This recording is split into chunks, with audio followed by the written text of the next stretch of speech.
कि भाई एक तरफ आपकी सरकार कह रही है मेट्रो खोल दो, नहीं, दूसरी तरफ आपकी सरकार कह रही है कि पेपर मत दो। रोहित जी संवाद तो करे, ठीक, संवाद तो करे सरकार, स्टेक होल्डर से बात तो करे। करिकुलम में बदलाव लाए जा सकते हैं एकेडमिशियन से बात करके, पेरेंट्स एसोसिएशन, स्टूडेंट ऑर्गेनाइजेशन से बात करके। लेकिन ये सरकार तो संवाद और सहयोग में विश्वास ही नहीं रखती। मेरी मुर्गी की 1.5 टांग तो मेरी मुर्गी 1.5 टांग पर ही चलेगी। ओके, राघव चड्ढा, एक तरफ आप कह रहे हैं कि मेट्रो खोल देनी चाहिए, दिल्ली सरकार ये कह रही है कि हम हमारे यहां तो सब कुछ बढ़िया है, दूसरी तरफ आप कह रहे हैं कि पेपर मत दिलाइए क्योंकि बीमारी फैल जाएगी।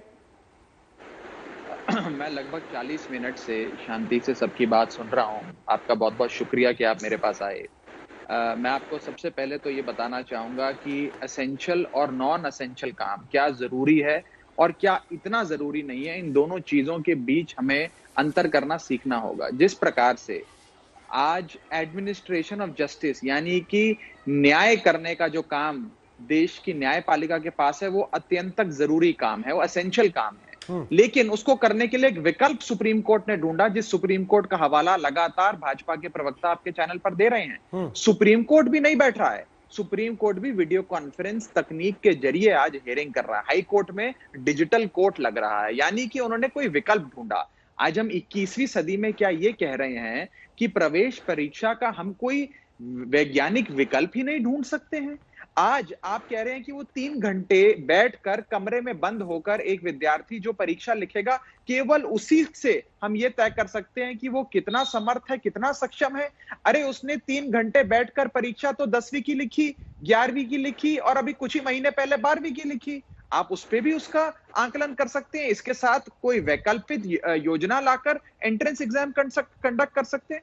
दूसरी चीज, जिस सुप्रीम कोर्ट का हवाला मेरे मित्र सुधांशु जी लगातार दे रहे हैं, जितनी मेरी समझ है, जितना मैं समझ पाया सुप्रीम कोर्ट के उस जजमेंट को, सुप्रीम कोर्ट केवल ये कहता है कि जो लोग मेरे सामने आए ये कहने के लिए कि इस परीक्षा को कुछ महीने के लिए टाल दीजिए, मैं उनकी याचिका को खारिज कर रहा हूं। सुप्रीम कोर्ट ने केंद्र सरकार को बाध्य नहीं किया कि आप एग्जाम करें, उनको मजबूर नहीं किया कि आपको अभी के अभी सितंबर के महीने में ही एग्जाम करना है। रिव्यू पिटीशन यानी कि पुनर्विचार याचिका डालने की कोई आवश्यकता ही नहीं है। अगर केंद्र सरकार चाहे तो अपने आप अपने एजुकेशन मंत्रालय से यह फैसला ले सकती है। कोई यूनिवर्सिटी आपकी सरकार के अंदर आती है? दिल्ली में कई यूनिवर्सिटीज आती हैं, उसमें आपने एंट्रेंस टेस्ट हटा दिया, जेई नीट से हटा के आपने बोला कि मेरिट पे एडमिशन देंगे हम।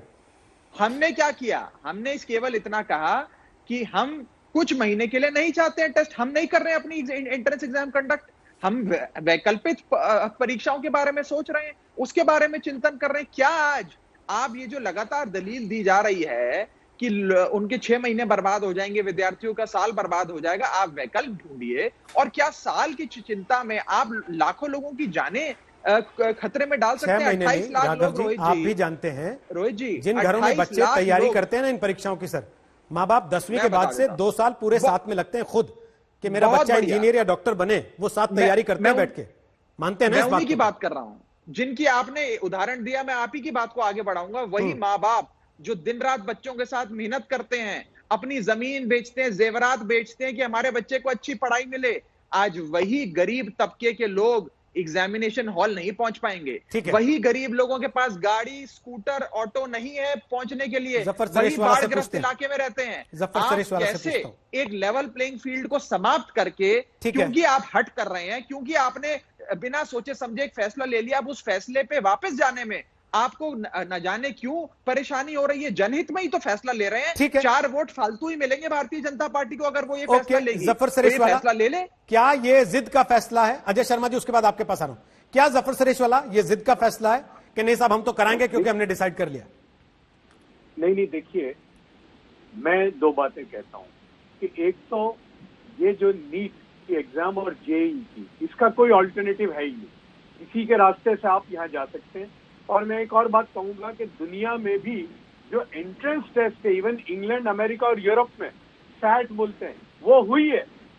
2nd year, 3rd year, 4th year के एग्जाम में लोगों को प्रमोशन मिला है।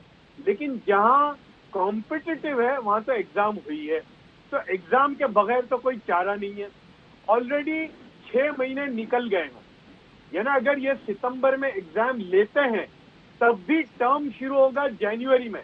और मैं भी इंजीनियर हूं, मैंने भी इंजीनियरिंग पढ़ी है। ये सेमेस्टर पे चलता है और जितना ज्यादा जाएगा इसकी कैस्केडिंग इफेक्ट होगी।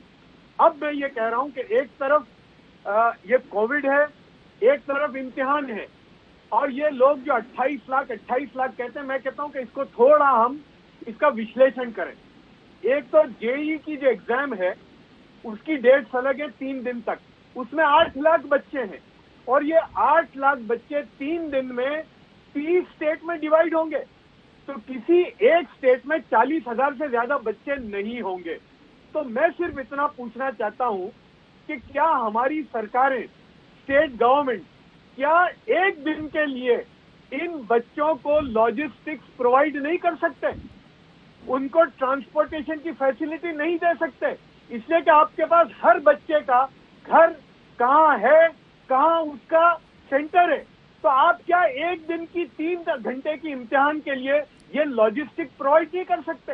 ये इतना सा मसला है। देखिए, बच्चे जो हैं वो इम्तिहान देने के लिए बिल्कुल तैयार हैं, इसलिए कि ये इम्तिहान जो है अप्रैल में होने वाला था, और आपने ही कहा कि 10वीं से माँ बाप ये इम्तिहान के लिए तैयारी करते हैं, और आपको पता है 8 से 10-10 लाख रुपए का पैकेज होता है बच्चों का 10वीं से लेकर 12वीं तक इन एग्जामिनेशन का प्रिपरेशन। तो जो एंजाइटी लेवल इन बच्चों का है, आप उसका अंदाजा लगाइए। नमस्कार, मैं हूं अंजना ओम कश्यप। हमें उम्मीद है ये वीडियो आपको पसंद आया होगा। लेटेस्ट खबरों के लिए यूं ही देखते रहिए आज तक, और इस वीडियो के पसंद आने पर लाइक, शेयर एंड सब्सक्राइब करना ना भूलें।